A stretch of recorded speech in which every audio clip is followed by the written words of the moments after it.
That's right. Fall is about 10 days away. That doesn't mean that we're going to see a big change in temperatures, but however, you may want to see a change in your garden. For sure. Christen Urban is live with some awesome tips to help us get your backyards ready for the season. Christen, are you ready to make your own little oasis? Hi, Paul. Hi, Roma. Yeah, I mean, it's hard to not be inspired when you're in a garden like this. I'm joined by our gardening expert, John Bloodsworth. Good morning. Good morning. Hey, thanks for glad you're here. Hey, thanks for having us out here to your own really private oasis.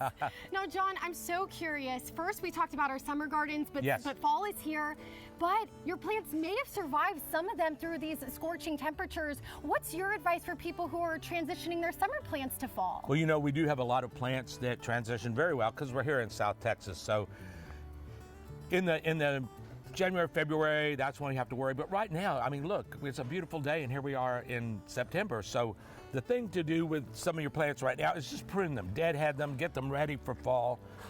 This is a great plant, the aster, which really is starting to be in bloom right now. If you've had these in your ground, these will last forever. They'll come back every year.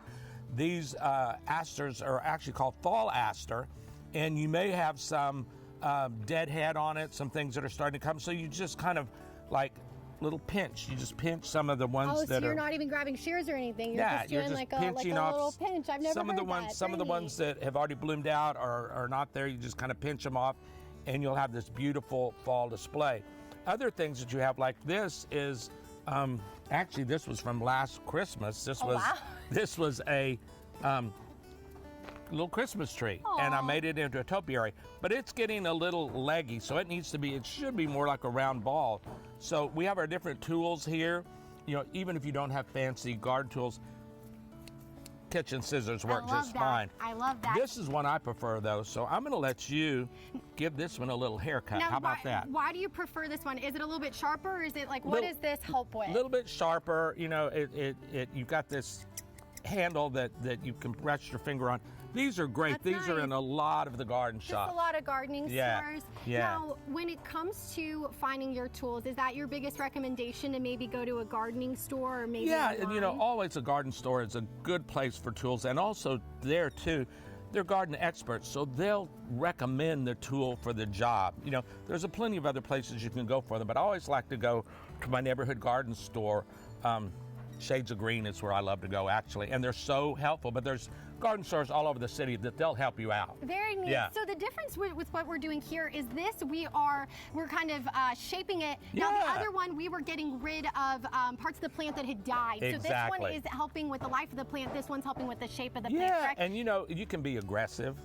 You know, I know you were being sweet and not worrying about, but you know, things like this, you know, again, you can do this with a lot of your plants in the garden too.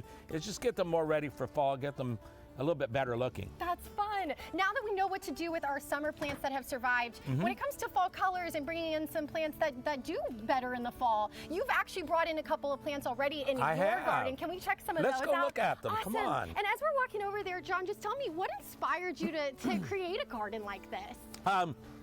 You know, it really was probably back in my childhood. My grandmother was a wonderful gardener up in Northeast Texas, and she also was the person who taught me about repurposing. You know, if anything, you know, had a life, it had 2 or 3 lives. So, you know, we'd take old containers and turn them into pots. We'd take things that were discarded and reuse them again. So that's the whole purpose of starting a little cabin in the Heights, is taking repurposed, reused, restored things and putting beautiful gardens into them. So I love it. Well, it is beautiful. Thank you. I'm already seeing some fall colors. You want to, just tell us a little bit about some of these plants that you've brought in. You know, great fall color is just starting to come into the garden centers now. The mums, the great mums are wonderful for fall. And, you know, they're seasonal. You know, they won't last forever, but you want some of that fall color that's going to come back occasionally, and then you want the stuff that lasts forever. So things that'll last, like this is transitioning right now. This firecracker plant, this will last into the freeze. Some of it, if it's a really hard freeze, it'll die down, but it'll come right back in the spring. So this is a great one for that. I love that. So it seems like you have a lot of plants that can survive the winter and also the summer, which is both important here with the freezes that we get and the temps that we get in the summer. That's it. Marigolds, the same thing. Marigolds, surprisingly, you'll get them for maybe 2 or 3 seasons, so they're really good. Marigolds are great right now. I see. And then also back at the table, you have some advice for us when it comes to implementing your pots and everything. And you said you can kind of bring some inspiration in your garden with just some of the different pots and decor that you're using. Well, you know, like I said, repurpose, recycle, you know, restore. So we've taken, you know, and you already showed this is wonderful, just an old tin watering can and put the Angelonia in it, and then if you wanted to, you could moss around and finish it out, and you can use that as a table decoration, you know, for a fall thing. Beautiful. Another thing, old wire baskets. You know, here's a great example here that we've taken the marigolds and planted them in an old wire basket, and I'm going to let you. I see. So this is kind of what it should look like. Yeah, this is actually what it looked like before we put the plants in it. Very neat. This one we've started with Mexican mint marigold, which is great, an herb that goes into fall and even into the winter. And these are snapdragons. So I'm going to ask you, plant this little snapdragon, just push it right down in there. I like that you're also incorporating herbs, because that's also a big part of a garden that people might overlook. Yes. Now take this moss and just moss all around it.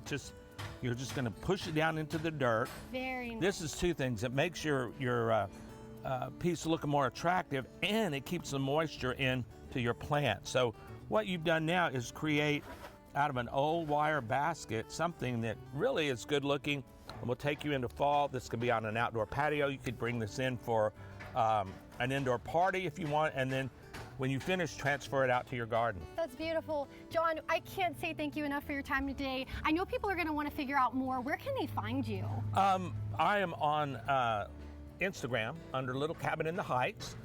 So there'll be different things that they can see and inspiration for doing your own garden.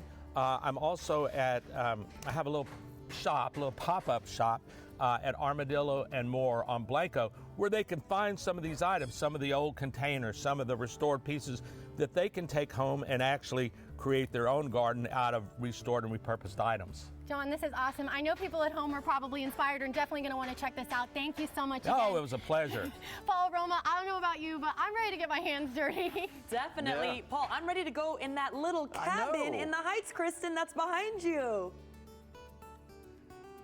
It is so cute. Yes. Well, we should have a little sleepover over there and then have some gardening during the day. Yeah. Did you notice that she was really delicate with the... Yes, she was taking good care of that little, you say juniper, what it was? Yeah, it was a little juniper. I love it. I love it. I'm ready for the fall.